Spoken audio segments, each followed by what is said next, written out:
Hi, I'm Jess. I'm the author of Usurper, the first book in the dark multi-generational vampire fantasy series Children of Lorcan, and today I'm giving you unbiased reasons why you should read my book.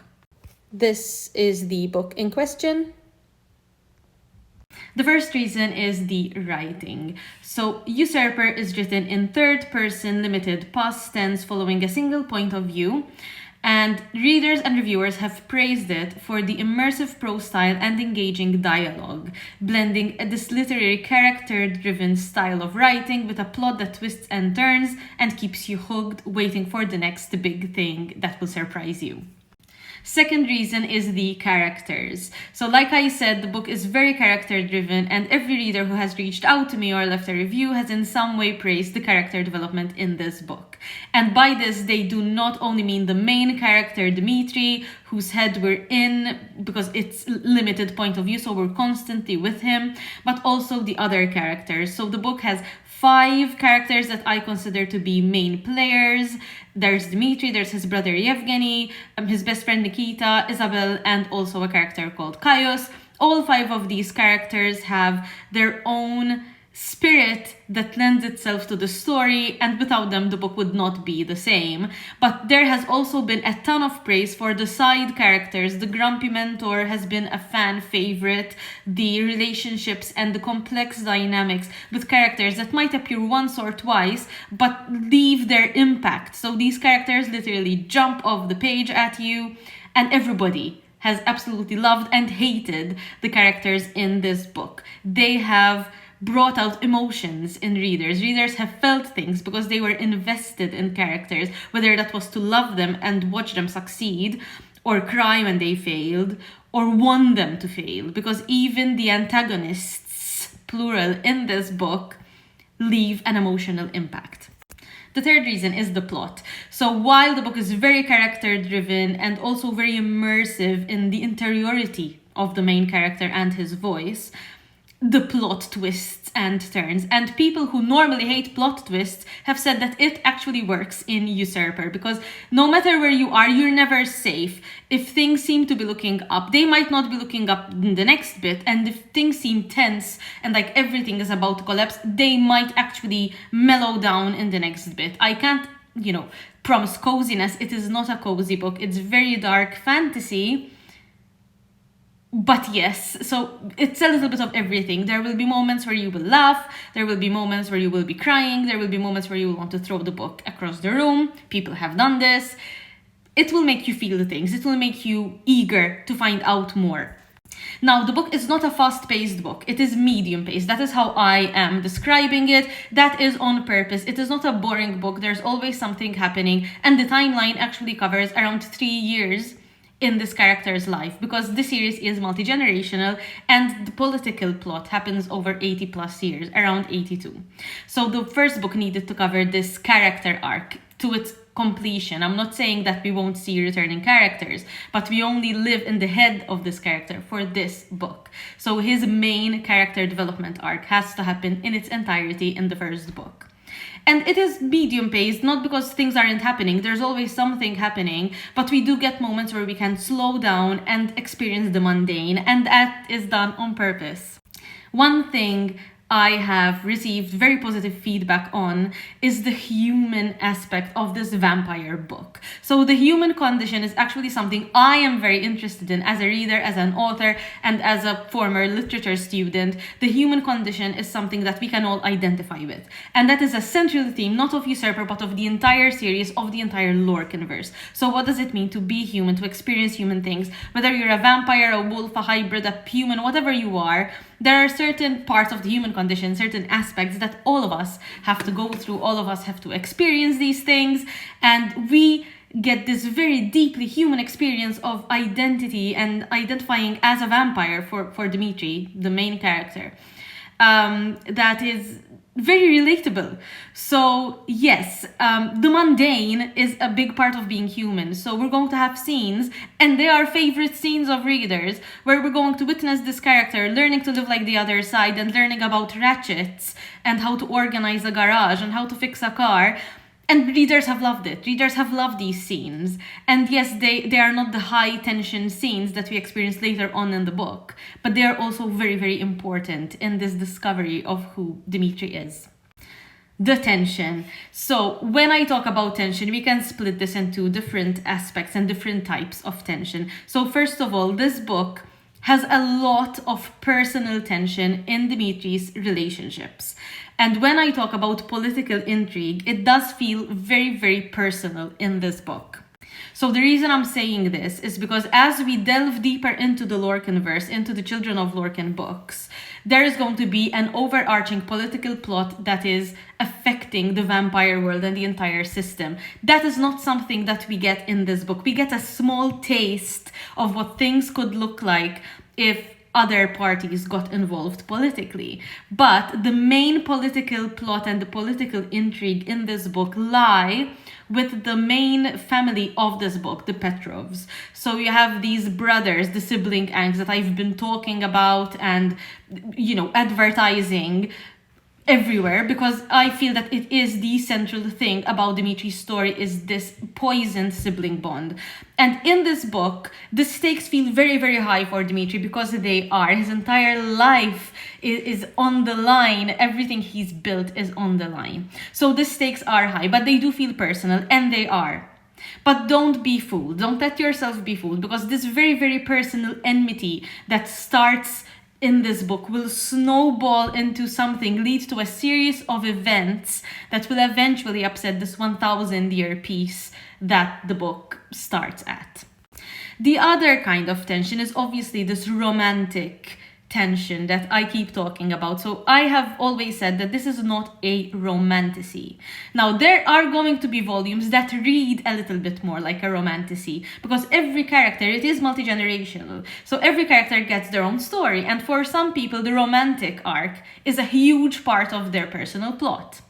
In this book, romance is a subplot. We do have a lot of yearning, so that puts a lot of tension into the system. And we do have this very complex mixture and blending of platonic and romantic bonds overlapping and melting into each other. Now, as a reader, I am not a huge fan of love triangles unless they are very well written. So, for example, I really enjoyed the love triangle between Will, Tessa, and Jem in the Infernal Devices. I was going to say in Clockwork Princess.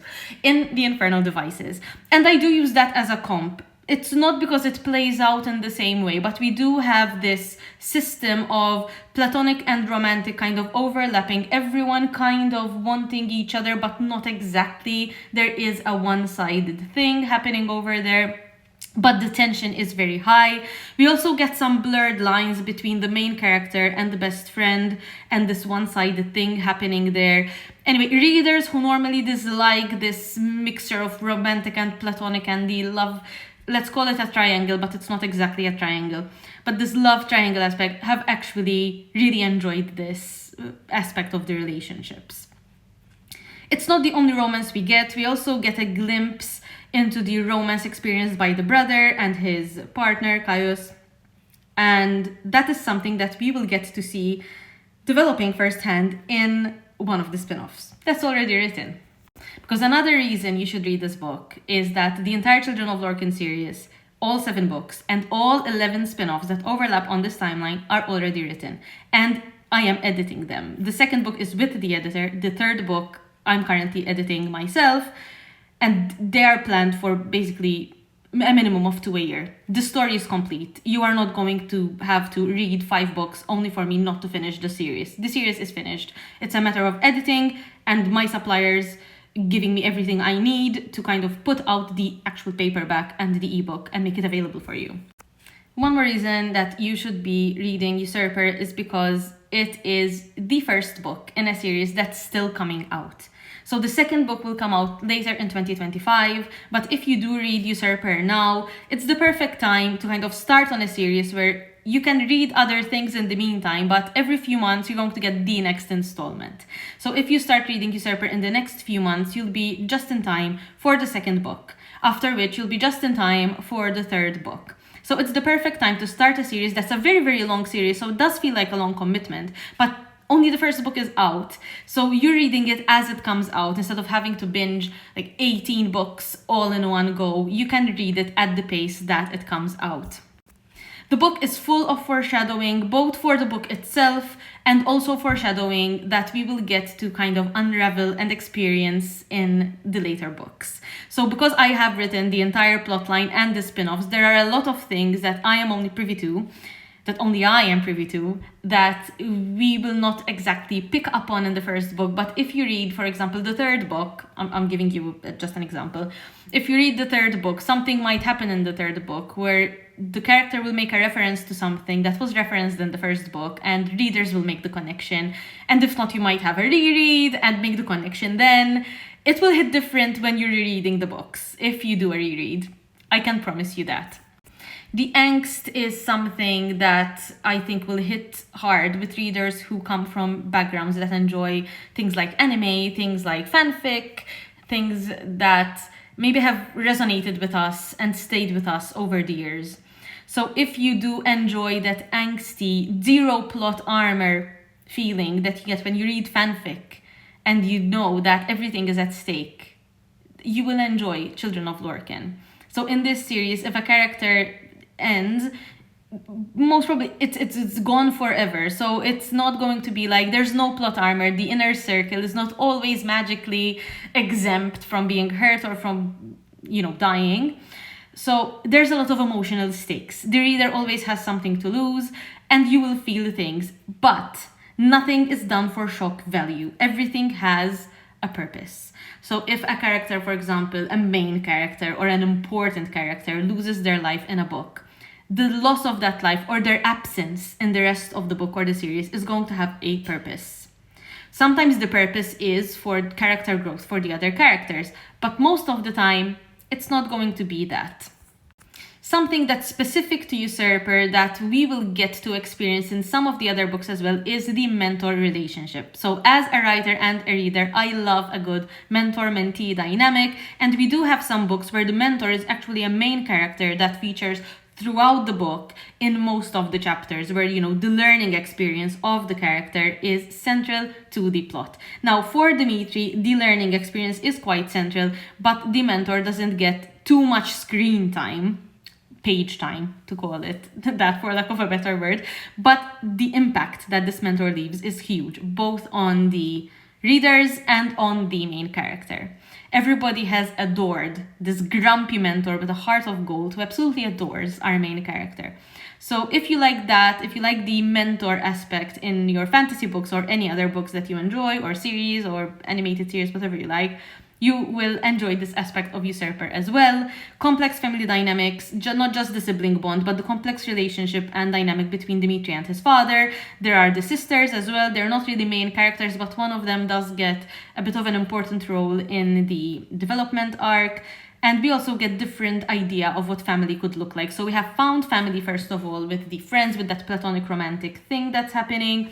We do get a glimpse of a different family that's also dysfunctional in a very different way with Isabel. And we also get this idea of this very loving bond between, for example, Nikita and his mother. We don't really see a lot of her, but it's always there in the background for us who know about it, basically. Now, the banter. Now, Usurper, when compared to the rest of the books, because obviously, like I said, I've written them, so I know what's coming, is not highest on the banter, because Dimitri is a very introspective person and he's a gloomy person. So he broods. He's a broody guy. So if you do like broody characters, you're going to love Dimitri's point of view. But there is still some banter, especially with this mentor character and also with Isabel. There's a lot of back and forth. And we do have a bit of like a humorous aspect, even when things appear a little bit dark. I have written on other social media platforms about the side characters and what they lend to the story. So there are other side characters like Yuri, not the general, but the servant, who is very clumsy, and his story is not like very light-hearted. There are some dark aspects to that story as well, but We do get this sense of this clumsy teenager who's just learning how to do things, and it does lend a little bit of humor and relatability to the scene. There are two council members that we absolutely hate. Nobody loves these two bratty kids, but they do lend, like, their presence lends a lot of humor to the book as well. So there are some moments where you will be laughing, and there's a lot of emotional impact, whether you're, you know, waiting eagerly for something to happen, whether your heart is racing from the, like, platonic romantic tension, whether it's the yearning, like the intense yearning for the love interest, whether it's something big happening, whether you're crying and weeping, you're going to feel things when you read this book. So I do suggest, if you like to feel things when you read, you're going to love it. It is not spicy. It is not a romantasy. So the romance in this one is there. It's very present, and it pervades the whole narrative. Like, the yearning that we feel is constantly there from the moment it begins. But I would not call it, like, the main plot of the book is not centered around that. So if you only like romance, if you want your happily ever after at the end of every book, maybe this is not the book for you. But if you do like tension, if you like romance still, if you're happy with a book that's fantasy first and like sibling angst and then romance, you would enjoy this book. I am not saying it is completely spice free. It's not graphic spice. So we do get a few scenes where that's called sexual tension is high, but it's not a graphically described scene. It's not fade to black, but it does not focus around that. So it depends on what you're looking for. Now, other reasons, apart from the writing and the contents of the book, why I think you should read or get Usurper. I showed you the covers in the beginning, so they're very pretty covers. Let me show you again and explain a little bit about these two different covers. Okay, so this is the illustrated, the standard paperback cover. So it is an illustration, it's very nice. This is a main setting in the book. It is the Petrov Palace, and this is our main character, Dmitri. So the illustration wraps all around the book. It's a very, very pretty book to keep on a bookshelf, especially if you put it like face forward. So this is a very, very pretty edition of the book. And then we have this one. This is the foil version. And the contents of these two books are exactly the same. So the only difference is the cover. We do have really nice gold foiling. I got this yesterday. This is why I waited so long to make this video, because I wanted to show you both of them. So there's actual gold foil on the cover and on the side, and also on the back of the book. It has some really nice details, a really nice feeling. So what's the difference between these two books? Let me explain. So like I said, the contents are identical. So when you buy a paperback of Usurper, you're not getting anything different except for the cover if you go for the blue one instead of the pink one. The difference lies in their availability. Basically, the blue one is ordered directly from my website because of the foiling. It has to be printed on demand. So there's never like any stock anywhere. It's not available by wide distribution, so you won't find it at any other providers until my printer makes that available for wide distribution. For now, you can buy it only off my website. It does ship directly from the printer, which is in the UK. So you're not buying it from my house. So any shipping you're incurring is like buying from any shop in the UK. Now, for the other book is available wide. The ebook comes with the illustrated, the pink cover that I've been showing all over social media. And it's available almost everywhere. So you can get it from any retailer that you normally buy. And if you have a particular retailer that you would like to buy from, whether that's in person or online, you can either reach out to me and I can see, and it's not available, obviously. You can reach out to me and I can see if I can make it available, or you can request it. So I have had readers request this book at their local bookshop, especially if it's an independent bookshop. That's really nice. You're supporting a small business, and they can order because it is on the Gardener's catalog. I am aware of how long this video is, but you can stop at any time. I'm just explaining every little thing that I think a reader would like to know. I might make like a shorter snippet version of the different reasons and make it like a small series on TikTok, but this is the full version and I'm trying to explain everything you get with this book. So the thing that's different between the paperbacks now and the ebook is that the paperbacks come with internal illustrations. The map is available on the ebook, although it's definitely smaller, but you get it printed in the paperbacks. I'm going to show you everything that you get in the paperbacks. Okay, so you open the book, and the first thing you see is the map. So every paperback, it doesn't matter which cover, will have this printed fantasy map and the normal cover stuff. Okay, you have content warnings. You can skip that if you don't want to read it, but I do suggest reading it because it is a content warning heavy book. And then you have the dedication. And then it begins. So these small illustrations with the crown, the chapter arts, are available on the ebook as well. So if you do get an ebook, you still get the chapter arts. These illustrations are not available in the ebook, so this is only for the paperback. There are 13 of these scene illustrations. They are done by CuriArt, which is the artist name for my illustrator. She did all the character art for this book, and I used the same illustrator for all the scene arts. When you get to the back of the book, you do have all the character arts printed as well. Okay, so you get the character art, and then you get an important quote about that character. You get all 5 main characters. Okay, so I have Nikita and Yevgeny. We skipped Yevgeny. Where is he? Yes, Yevgeny, Nikita, Isabel, and Kaios, and you get their quotes. After the acknowledgements, there's a little special something. You get this in the ebook as well, related to the second book. Okay, so right now, as we speak, and this is until 20th April 2025, there is a special sale going on to celebrate my first birthday as an author. My ebook, the ebook for Usurper, is available at 99 cents directly from my website, Ko-fi or Itch, and you can get a downloadable file from these places once you effect payment, because obviously I'm selling the book. It's the same from my website. So if you go to my website and get it from there, you pay the exact same price as you do on Itch or Ko-fi, and you just go ahead and get a link to download the book. And it will be, it's not an ARC copy, it is the ebook that people normally buy for $4.99. If you would like to read Usurper but cannot afford it as a paperback and do not have access to an e-reader, you can also request it at your local library. So it is available via Gardner's, it's available via Ingram, so most libraries will use one of those 2 providers, and if you request it at your library, they will likely get it. My local library has ordered a copy, it's in the process of coming here. If you do have an e-reader but would like to read it for free, it's also available through Overdrive, so you can ask your library to get it for you on the Bee. And if you're on Kobo Plus, the book is available for free to subscribers as well. Like I always say, if you have any questions, feel free to reach out, feel free to drop them in the comments. I want nothing more than for people to find my book, read it, and enjoy it.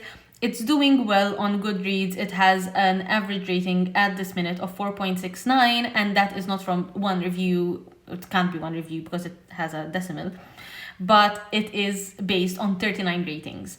So that's a lot of ratings for a debut, especially an independent debut. It is very hard to reach an audience when nobody knows your name.